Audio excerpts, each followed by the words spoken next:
Hey, welcome back. We're talking about how to make homeschool more fun. We're in the middle of a series that we're doing about using board games as you're educating your kids. So, again, if you haven't seen the foundational video about why board games are so powerful with building up your kids in the way they should go, developing their brain and concentration, and all the rest, I encourage you to watch the Why Board Games video, the intro, and it's in the link below. We're going through the Saylor household favorite games. Okay, we're a family of seven, five boys, and we love pizza. We have pizza almost every Friday night. I am the best homemade pizza maker on the planet, according to my children. So we make pizza every Friday, and then we do game nights often. We used to do it more often, but now that the kids are kind of grown and busy, we don't do them as often. But when we're spending time as a family, we break out the games. We've already gone through Taboo and the Stacks, the fun fast cups, and we talked about Settlers of Catan. And today we're talking about the game Uno. I still remember the first time I played Uno when I was a little girl. I was at my aunt's house. Batteries are good.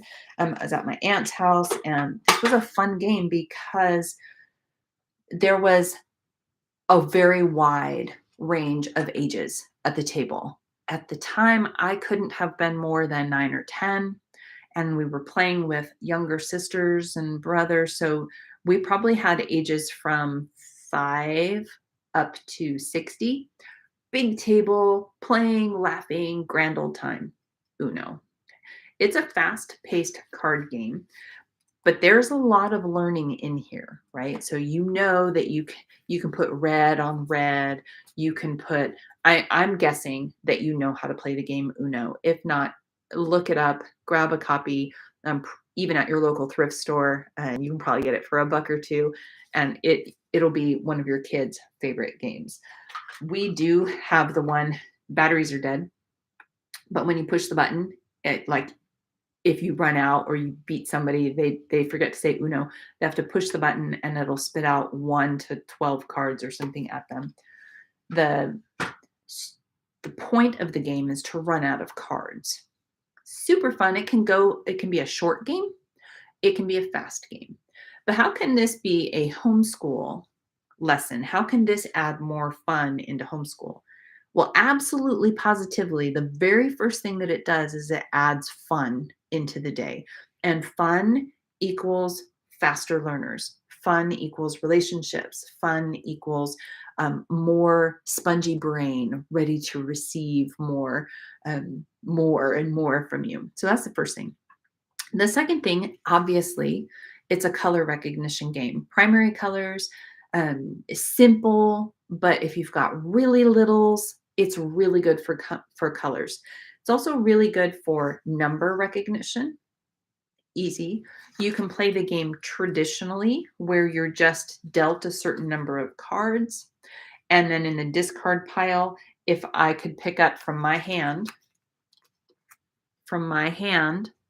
if this was sitting at the top of the discard pile, I could take it because I would be able to use it with that 3. I'd be able to use that as a sequence on the card. So there's a lot of potential just playing Uno. It's also just a fine motor skill of holding the cards. Don't underestimate the power of playing games to develop these fine motor skills with your kids. Make sure that you play games where they have to do things like spread out, shuffle, deal, and hold cards. We need our kids to have fine motor skills that rock. There are medical schools today that can't have their students turn into surgeons because they don't have excellent fine motor skills. These are not something that you can develop overnight. These are the types of skills that you need to develop over the course of a couple decades before you can do something like fine embroidery or brain surgery or something that requires excellent fine motor skills. So we want to give our kids time to play with the things like Legos and clay and mud and blowing up and tying balloons and pipe cleaners with beads and all that stuff. But even just playing cards, Such a great muscle developer. I don't know how old you were when you learned to shuffle a deck like a bridge, where it goes down as a bridge.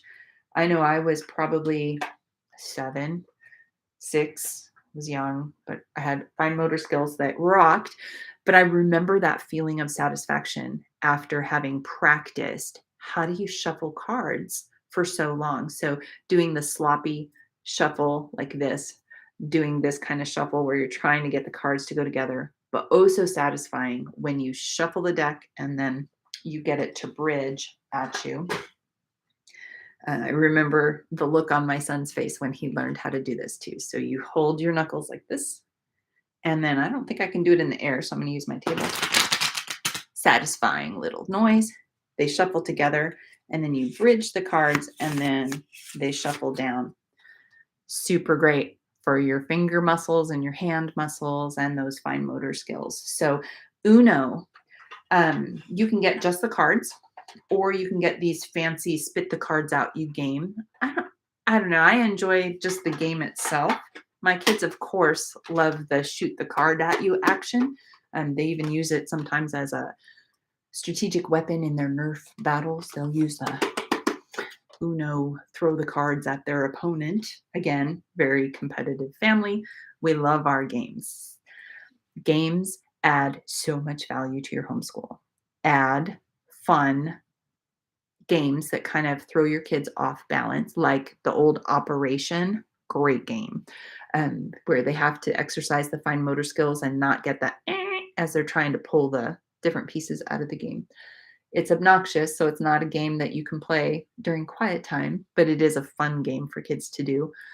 That old game, Perfection, is another fine motor skill development game where it has the different shapes and you have a timer and you have to get all the shapes in before it pops up.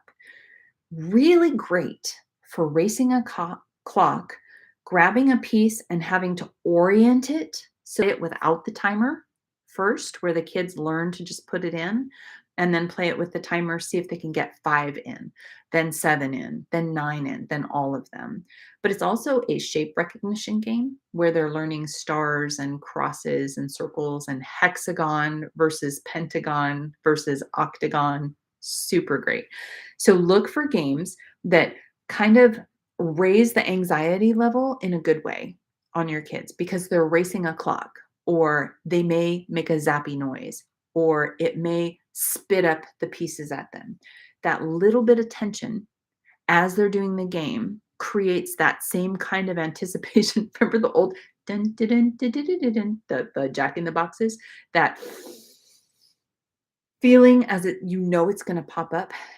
That's actually healthy if you're doing it in a fun learning environment. So try to find games that infuse that little bit of anxiety at your kids. So this game where it spits the cards at, is it going to give you 1? Is it going to give you 12? Ah, super great to help your kids because you want your kids to perspire, anxious, like, oh, can not anxious like in the bad way, but in the sense of, oh, all of my senses are heightened. They perspire, you inspire. Once you get them to like get ramped up, like, oh, I'm ready, I've got all systems firing, then you can do more active type things with them in their on the academic side. So add a game like Uno, Perfection, or Operation into the game to add a little bit of that positive stress and some fine motor skills along the way. I'll see you in the next video.